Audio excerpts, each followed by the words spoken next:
Hello, welcome to Pulling Shots. I'm Sam. I'm and Gary. This is Gary. Yeah. And today we're just talking about an article by Coffee Intelligence I love it. Nothing about better than intelligent coffee. coffee, flavor manipulation, what's acceptable, and who decides. It's just kind of a recent topic. We're just kind of going through it. What are your Flavor first thoughts? manipulation. Yeah. What are your first thoughts? First thoughts? It's what the consumer demands. We always are about that. Whatever the marketplace is demanding, we can have our protocol on how we want to govern what we do, but then we hear and hold a high standard.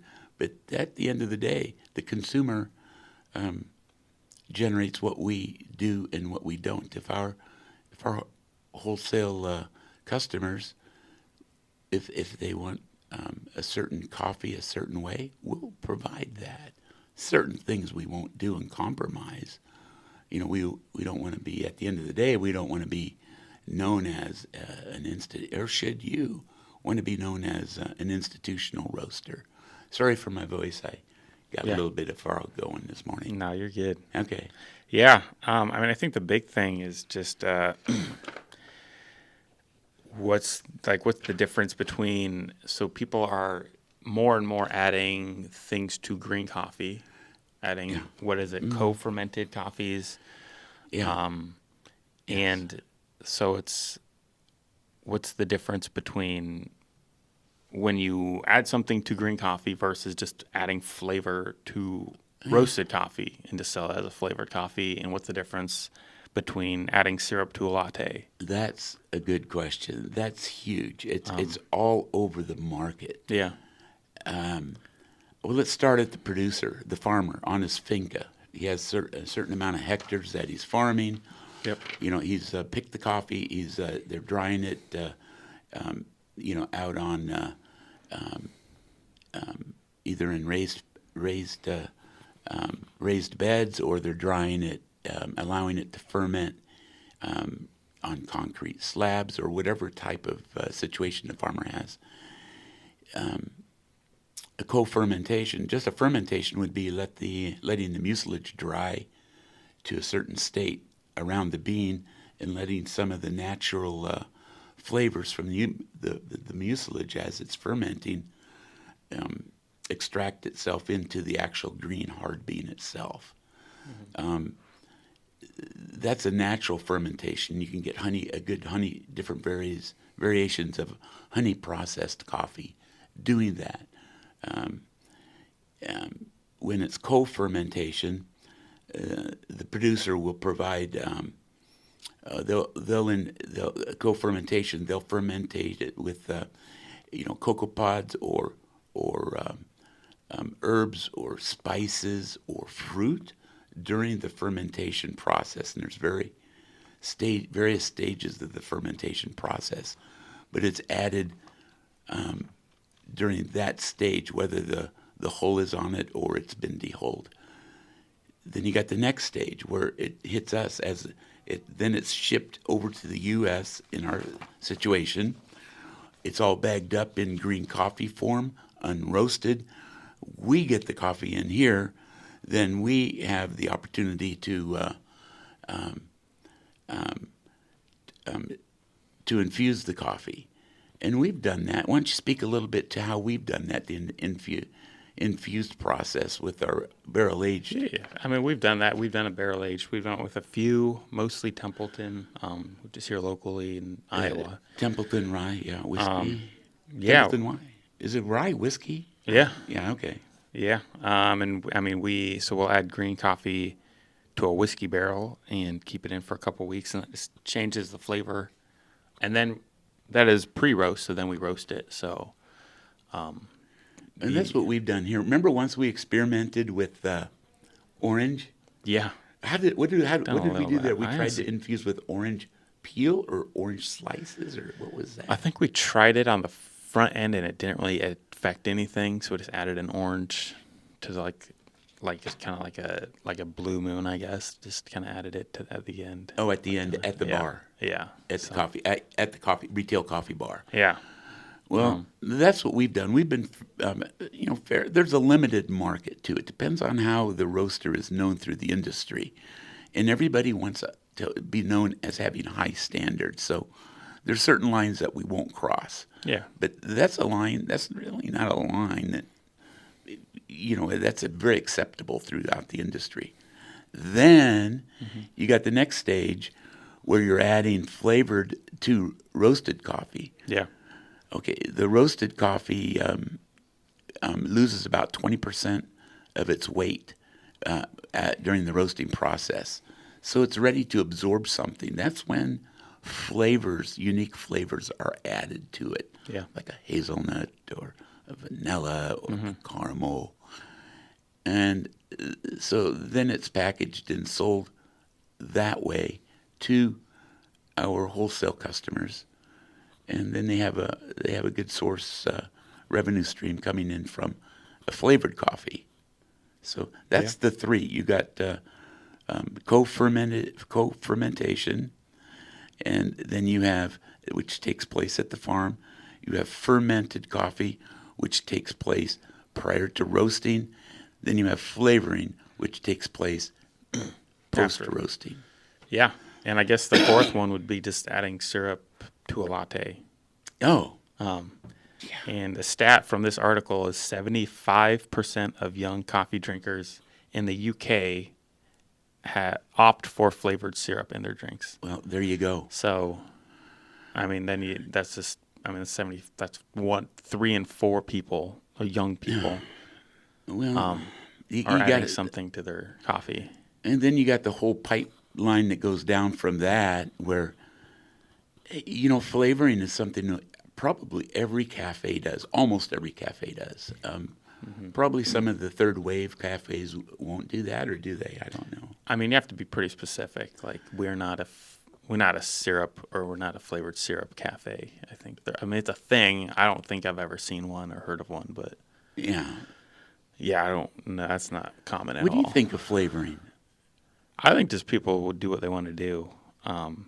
I mean, if it's a special coffee, I like special, like, coffees. Just like a green coffee is roasted well and tastes really good. Yeah. And then you get some of the East African coffees that can really be bright and pop with, a lot of fruity notes. I'll never forget the SCA convention was up in Minneapolis once, and we had a chance to tour Caribou Coffee Roasters. Were you there on that? Mm-hmm. And we cupped afterwards, and they had an Ethiopian. Was it Ethiopian? Either Ethiopian, or Burundi, or Rwanda. One of those three, anyway. And I've never tasted blueberry pop like that from a roast. It was probably one of the most delicious coffees I've had. Yeah. Now, granted, you're away from your environment, and sometimes people go, I had the best cup of coffee in Italy.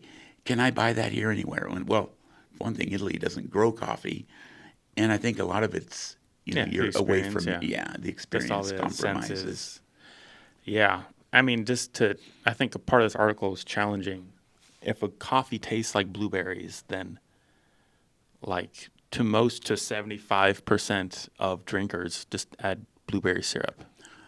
Like, that's the point they're, like, trying to convey is, and that's only a fourth of the people actually, like, really care about, hey, this coffee, this whole process from the farm, this coffee, the farmer's been working really hard, like, improving this coffee for years, and then it's at this stage, and now it tastes like blueberries, where this person's like, I just want a coffee that tastes like blueberry, just add syrup. So that's kind of like what they're saying. It is. And it's like, well, is it a big deal, or is it just kind of your ego getting in the way at that point, where it's just like, we've always done is, I remember when we first started at this business 30 years ago, it was flavored coffees were just kind of like, nah, we're not going there. No, we're not going there.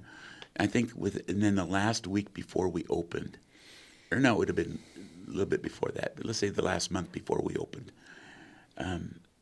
we made a decision to go with flavored coffees and offer them as as another source available for the consumer. And so we did that out of the chute. So, and we never varied from that. Yeah. What do we have? Maybe 25, 30% of our coffees go out flavored, something like that. Probably a little higher during this season. Yeah. Since we're already around Thanksgiving. But a lot of people like flavored coffees. It's just the way it is. Mm-hmm. Yeah. Maybe Skittles destroyed everybody. Maybe. I mean, one quote from this article is, "We celebrate a co-fermenter whose coffee tastes like Skittles, but we mock a customer who wants hazelnut in their coffee." Yeah. I think it goes back to, you have a purist that just wants a purist form. And, here at our roaster, we have that avenue we can take people down. And it's, just from the purest form, and then we sell it at that. We call them our FLR coffees, our Friedrichs Limited Reserve. You can call them whatever you want at your own roastery, or whatever you want out of your cafe. But it's a higher-end coffee that's never going to have a flavoring added after it's roasted in a post-roasted fashion. Anything, I think you can. Well, look at I think 2023. I think the Specialty Coffee Association has a separate. They adopted infused coffees into their competition. So yeah. The industry is really leaning into that as probably the next big thing, perhaps.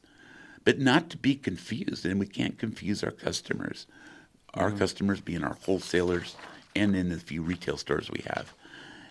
We have to be strong and set accurate perimeters around what's a co-fermented coffee, what's an infused coffee, and what's a flavored coffee. We have to be absolutely clear on that moving forward. Yeah, and which is which. I think that's a big thing because, I mean, arguably they could all taste this like similar. Similar. I mean, I think an artificial stay away flavor. From same, similar. You can't get around an artificial flavor, I don't think. Right. And if the disaster would be if some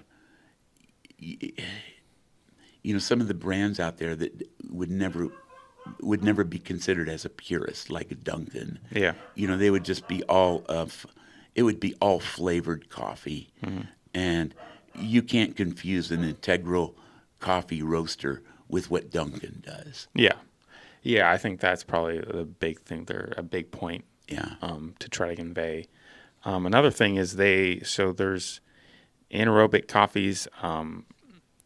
With the co-fermenting, you can increase mid-grade specialty coffee 82 points up to 87, and doubling or tripling the price. Yeah.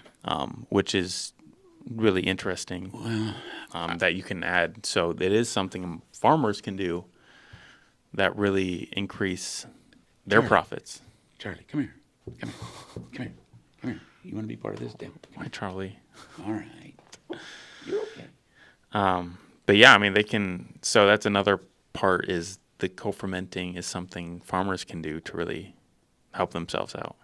Well, they can. And again, it's, if all you're doing is co-fermenting, and then you're charging this exuberant price for it. Yeah.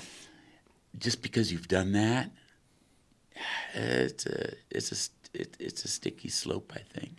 Yeah, but people will definitely pay for it. I've seen coffees go, like, those are kind of the coffees that are really seem to be really on the front end of some of the bigger roasters right now.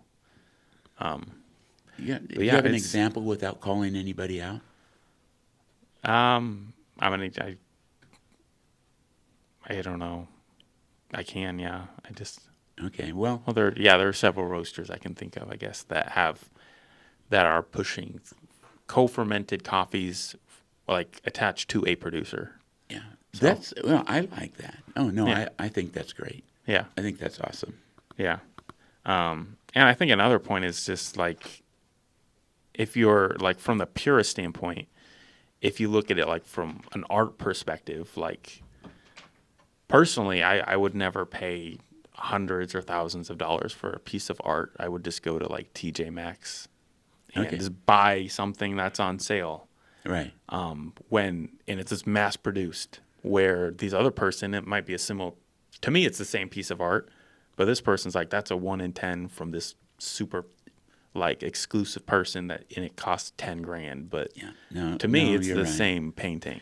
Yeah. So that's kind of like where coffee is in this aspect, where Well, possibly. I know it's. I can remember paying, $50 a pound for a nice Colombian coffee Yeah. once, and there wasn't. There wasn't a clientele base for us to really sell it to. We did sell it. We sold almost all of it, but Yeah. it wasn't. I think we lost money on the deal. yeah, But at least, if we provide that integrity all along the way, and show the trail, from seed to cup, so to say, we show that trail, yeah, and we can document it all the way. yeah. There's value in that, and some people there really is. like that value. Oh yeah, I think most people really like that value, but I think the amount of people that just drink coffee is so much bigger, and they wouldn't even know. It's not like they're like ignorant to it. They just go to the grocery store and pick up a bag of coffee that they want. Right. Well, Like, you're just never going to based- get that kind of coffee. Yeah, that's where you got to go to a retail store. Yeah. A retail coffee house where you're buying something where you can talk to the barista or the owners, and you can get some history on it. That Templeton rye barrel aged coffee, with nitro, and then making it like a nitro cold brew, served as an after dinner drink with a little sweetener, a little sugar in it. It's such a delightful sipping drink. Sometimes we drink coffee to just consume what just to get the caffeine we want, get the flavor profile we want, to satisfy a need in our life at that point. But the kind of coffees we're talking about here are something that you would sip like after dinner, or you'd really enjoy, or you would make a ceremony out of it. You'd prepare it in a certain way that adds class to what you're doing. Yeah. Yeah. But as the coffees, that is kind of the co-fermented, the market for those for sure. Yeah. If there's an owner listening to this, what advice, or a new coffee shop owner, what advice would you give to them if they are looking at all these different ways to, I guess, buy and sell coffee? Well, you're always going to have something that's going to be, for us anyway, and this is what I'd advise anybody starting a new cafe. You're going to have to provide coffee that the majority of your clientele are going to want, whether you're in a rural setting or an urban setting. You're going to have to know your consumer.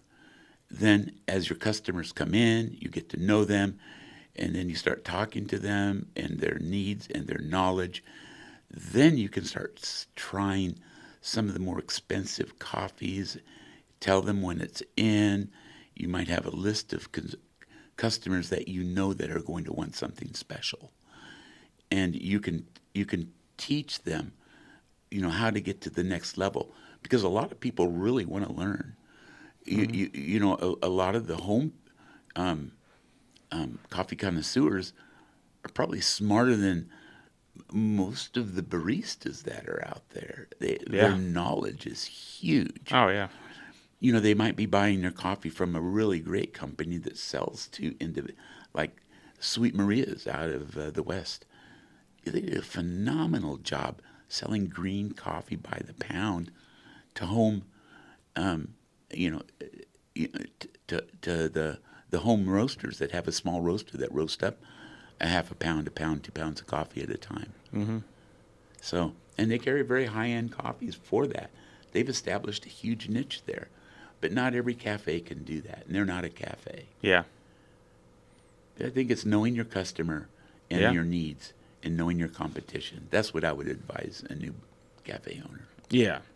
I mean, I think a coffee owner would be more likely to really like a coffee like this, but that doesn't necessarily mean the customers of their clientele will like it or You're, buy it. yeah, or afford it. It might not fit Yeah. into their, yeah. Their lineup, yeah. But as I think that's the beauty of being a cafe owner, you can educate your clientele to adapt to some of the new things that are happening. You can post articles, you can, Yeah. get into trade journals and find ways to separate yourself from somebody that comes to your store and says, hey, I want a cappuccino just like the one I had at Quick Trip or, your convenience store. You want to separate yourself from that so you can establish yourself as being the knowledgeable person in the community on specialty coffee. Yeah. Yeah. I mean, I think, just talking to customers and just kind of explaining it if they ask, having something like this. Yeah.